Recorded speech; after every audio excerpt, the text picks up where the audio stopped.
오늘 본문은 드디어 유다가 예수님을 배신하여 식사 도중에 밖으로 나가는 내용입니다. 발을 씻기신 경이로운 순간이 지나자마자 예수님이 그들 중 하나가 자기를 배신할 거라는 충격적 선언을 하셨을 때 아무도 누구를 두고 하시는 말씀인지 생각하지 못했다고 본문은 말하고 있습니다. 그러면 중세시대의 마지막 만찬 그림은 잘못된 묘사인 것 같습니다. 중세의 그림들은 유다를 아주 명백한 배신자로 그리는 경향이 있어서 그의 옷과 얼굴, 그의 돈주머니, 그의 몸짓이 죄다. 그가 범인이라고 말하고 있습니다. 그것은 우리들이 성경을 통해서 이미 유다가 범인인 것을 알고 있어서 그랬을 것입니다. 예수님은 18절에서 10편 41편 9절을 인용하면서 유다는 자신에 대한 예언을 이루기 위해 배신한다고 말씀했습니다. 그러면 유다는 얼마나 억울할까요? 왜 하필 나일까? 다른 제자들도 많은데. 13장 21에서 22절입니다. 예수께서 이 말씀을 하시고 심령이 괴로워 정언하여 이르시되 내가 진실로 너희에게 이르노니 너희 중 하나가 나를 팔리라 하시니 제자들이 서로 보며 누구에게 대하여 말씀하시는지 의심하더라. 예수님은 유다의 발도 씻겨 주셨을 것입니다. 유다는 갈릴리 출신이 아니고 예루살렘 출신으로 재정을 담당하고 있었다고 합니다. 한마디로 유다는 똑똑했다는 것입니다. 그리고 재정을 담당할 만큼 예수님의 신뢰를 받고 있었던 제자였던 것입니다. 이런 유다가 배신을 할 수밖에 없는 상황으로 가야 된다는 것을 아시는 예수님의 심정은 어땠을까요? 이에 제자들은 누가 배신자일지 궁금하여 예수님에게 묻습니다. 13장 23에서 25절입니다. 예수의 제자 중 하나 곧 그의 사랑하신 자가 예수의 품에 의지하여 누웠는지라. 시몬 베드로가 머리짓을 하여 말하되 말씀하신 자가 누구인지 말하라 하니 그가 예수의 가슴에 그대로 의지하여 말하되 주여 누구이니까. 그 당시 자유인들은 몸을 의자에 기대어 비스듬히 누워서 먹지만 종들은 앉거나 섰다고 합니다. 본문에 나오는 제자는 가장 젊은 요한이라고 생각하게 합니다. 만약에 세베대의 아들 요한이었다면 그는 외가적으로 예수님의 사촌이었을 것입니다. 그는 아직도 20살도 되지 않았을 것입니다.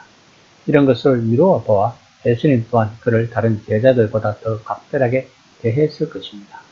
그런 제자가 배신자가 누구냐고 묻고 있는 것입니다. 13장 26에서 27절입니다.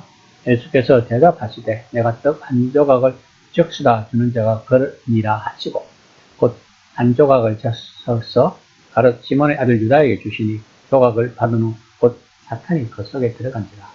이에 예수께서 유다에게 이르시되 내가 하는 일을 속히 하라 하시니 그 당시 식사 문화에서 빵 한 조각을 접시에 담갔다가 건네주는 것은 각별한 우정의 표시였다고 합니다.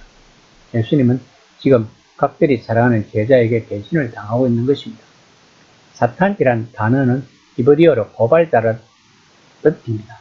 이 단어는 다른 사람을 기소하고 고발하는 사람들을 가리키는 법정 용어라고 합니다. 그러므로 우리가 지금 목격하고 있는 것은 유다가 어둠의 세력에게 이용당해 빛의 사제이신 예수님을 고발하는 장면인 것입니다.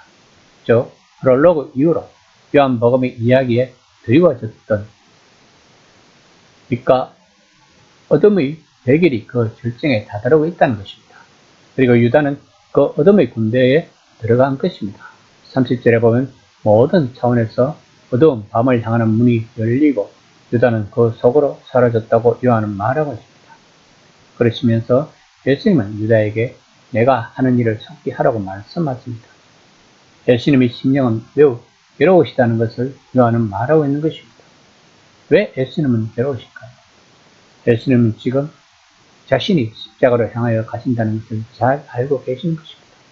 그러므로 그 일이 지연되기를 원치 않으시는 것입니다. 또한 그 길을 가야 하는 길에는 자신이 발을 씻겨줄 정도로 사랑하는 사람이 배신이 있어야 하는 길인 것입니다.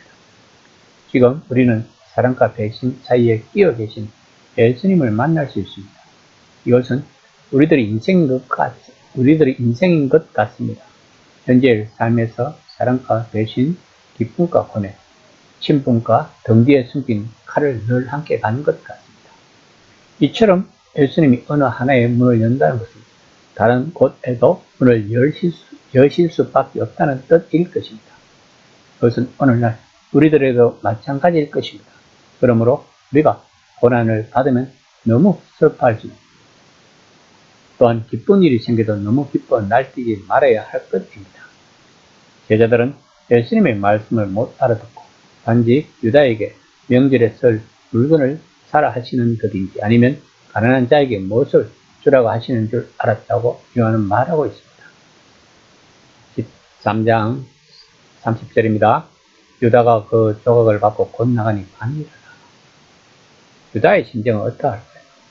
사랑하는 사람들을 위로하고 혼자 쓸쓸히 밤의 세계로 들어가는 유다의 심정은 어땠을까요? 그러나 갈 수밖에 없는 유다. 그는 어둠의 자식이 되었기 때문입니다. 그러나 우리가 알아야 할 것은 빛은 계속 어둠을 비출 것이고 어둠은 빛을 장악하지 못한다는 사실인 것입니다. 이 시간 나는 빛에 속한 자로서 어둠을 밝히고 있는지를 한번 생각해보는 시간이 되었으면 합니다.